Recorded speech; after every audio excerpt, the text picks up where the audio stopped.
Well, joining us now is former Nationals leader and MP Barnaby Joyce. Barnaby, welcome. Now, you're not in favour of net zero, so according to Chris Bowen, you are therefore in favour of catastrophic climate change. Here's my question, Barnaby. Why do you hate the planet so much? Don't you just hate the way that they go about this? That they, with the guile of the snake, they create this guilt trip. You know, it's guilt.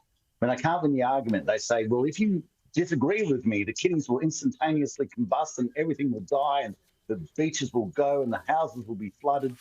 You know, I wonder if Mr. Bowen and Mr. Albanese, with all that, what they're, you know, we're so far down the track, it's going to be the case that if the floods and the cyclones don't stop, they'll resign. What are we doing this for?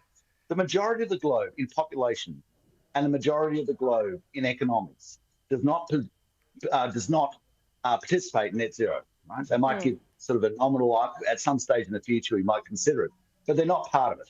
So what we've got to clearly understand is this is the most appalling virtue statement that signs you up for the greatest swindle, and I really mean that, swindle in modern times. The idea that these multi-billionaires, domestic billionaires and overseas foreign multinationals get their money underwritten in a capacity investment scheme, even if they don't produce electricity, that we sell power in 5-minute stacks, that the price they bid in is not the price they get, but the highest price in the stack is the price they get. That's like taking your potty calves to the sale yards and you get paid the same price as those brought in the best ears. You all get paid the same prices.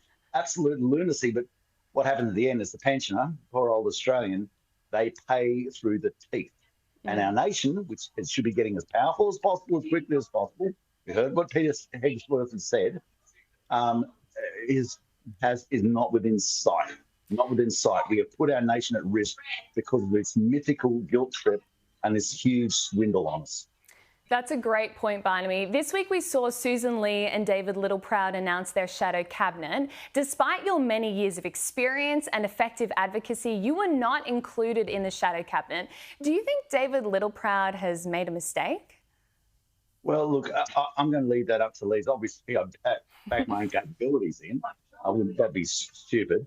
But look, on a serious issue, I have for a long time not supported net zero, but obviously I was bound by cabinet solidarity that I couldn't articulate it as such. And I don't think any person out there in viewerland knew anything else than I think net zero is just a heap of junk and disastrous. And I can't advocate on behalf of the Australian people for the defence of our nation by getting out of this madness if I'm bound by the solidarity of having to say I agree with this madness, because I don't. And so, to be quite frank, I'm very sanguine about getting out and of being out, and it allows me to do what I think is my duty, which is to tell the Australian people, watch out, you are really hurting yourself. Get out of net zero. It is insanity. You've got the Chinese breathing down your neck. They've done live fire exercises with the most sophisticated battleships on the planet off in the Tasman Sea, off Sydney. Sydney, you might have heard of that place, Sydney. And that's just to warn you, you start treading on our toes and we can get to you very easily. And then they've done the circumnavigation of Australia with their flotilla. They've done their planning around Melbourne, sending their research ship through, research vessel. And what are we trying to do?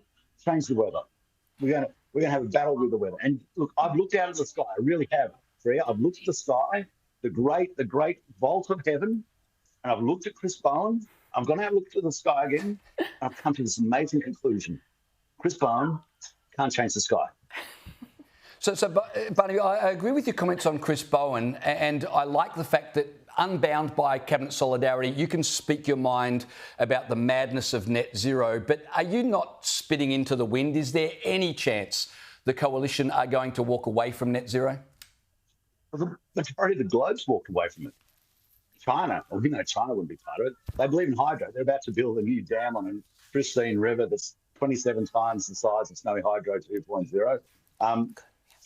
So China's not part of it. Russia's not part of it. India's not part of it. Indonesia's not part of it. The United States of America's not part of it. Even New Zealand now is getting out of it. We had a motion passed by the South Australian Liberal Party just saying that they want to get out of it. So let's get to the reality. Even if you believe chapter verse of everything about how they can change the temperature of the globe, well, they can't do it unless everybody participates, and they're not participating.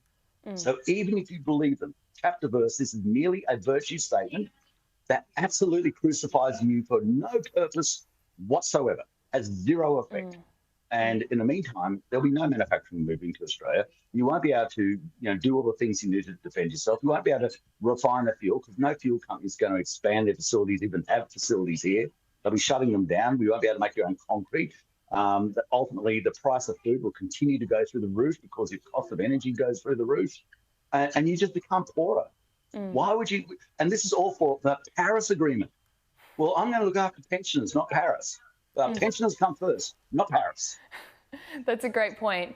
Only 9 of the 23 coalition shadow ministers have previously sat around a government cabinet table. That makes this group one of the most inexperienced shadow cabinets in history, Barnaby.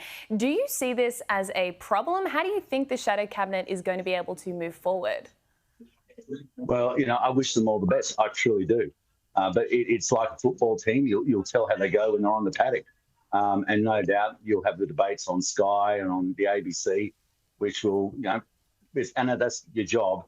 Everyone will get a chance to debate their opposite side, their opponent, and that'll flesh out the capabilities of people. And I wish the coalition all the best. I want the coalition to win. Make no mistake about that. Their capacities are to be seen in the period ahead of them. Probably even on your own show, you'll put one against the other and see how they go. As you should. You should be testing them. Barnaby, before we let you go, Australia's first commercial wind farm is now being decommissioned. They're going to disassemble the 14 massive wind turbines with a crane, piece by piece. Now, this is the first one, but there's 85 wind farms or 3,000 wind turbines that will be decommissioned by 2045. Is Australia ready for this? How does all this work? Well, with these wind farms, these are intermittent power precincts that underwrite a massive windfall gain for foreign multinational companies and internal billionaires. They're swindle factories, swindling you out of your money. And every time you question them, it's guilt. It's, you don't believe in climate change. You can't ask any questions about how I make a filthy amount of money out of you. And of course, guess who's responsible for decommissioning them, folks? The farmer. Do you think farmers have $1.6 million a tower? You're just going to have negative equity. See that wind tower spinning around there? We're not allowed to have cattle around them because we have to show on our livestock assurance form how we keep cattle away because of bisphenol A and microplastics that actually, I believe now microplastics inspire Alzheimer's disease. That's how environmentally safe they are.